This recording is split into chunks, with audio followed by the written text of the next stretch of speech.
Hi, everyone. My name is Michael Downing. I teach English and professional writing at Kutztown University in Kutztown, PA. I also advise the student newspaper. Today, as part of the assignment that I gave myself for composition class, I'm going to read a story. So let me share my screen.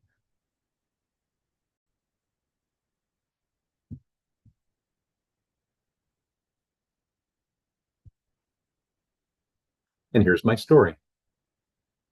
The title is My Best Friend. Once upon a time, I had a very good friend. His name was David. We first met at Butler County Community College in Butler, Pennsylvania, back in January of 1989. He and I hit it off right away. He had a poster of an old blues guy named Muddy Waters on his office door. I knew about Muddy Waters. He was a hero of mine. So we immediately struck up a conversation about blues music.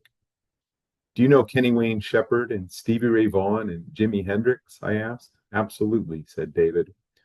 What about Willie Dixon and Buddy Guy and Howlin' Wolf? My friends and I listened to all of them, I said. That was just the beginning. Our big conversations related to literature. Initially, we talked quite a bit about mythology, Greek and Norse mostly, Zeus and Hercules, Odin and Thor. We talked endlessly about Joseph Campbell and the hero's journey. We spoke of Carl Jung and Jungian interpretations of literature and how these archetypal patterns recur in our lives in ways that are tied to our very biology, tied to our very humanity.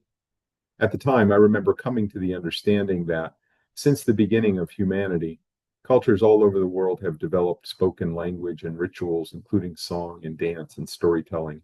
This hit me hard when I was 26 years old. This stuff is embedded deeply into our psyches, I thought. The realization that people in China 3,000 years ago were singing songs and telling stories, just like people in Ireland or Mexico or Pittsburgh in the present day. It blew my mind and bound me to our shared humanity in this world.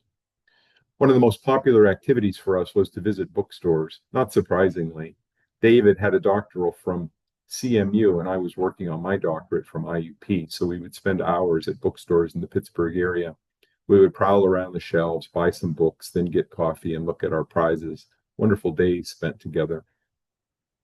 One of the things that David shared with me that I still carry, which is one of many, is his love for Formula One racing.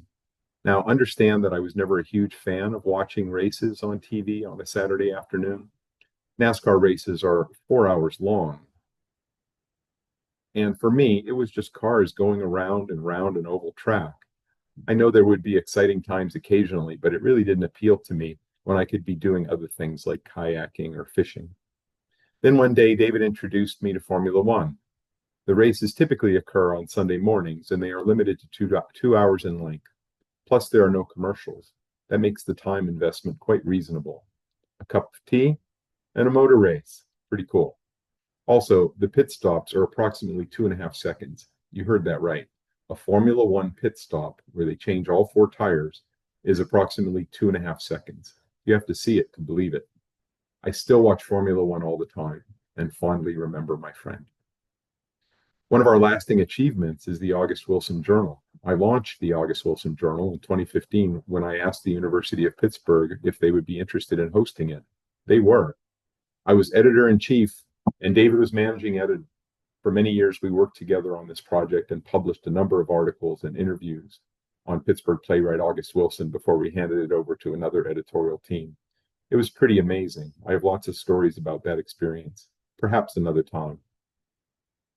David died in July of 2024 at the age of 76.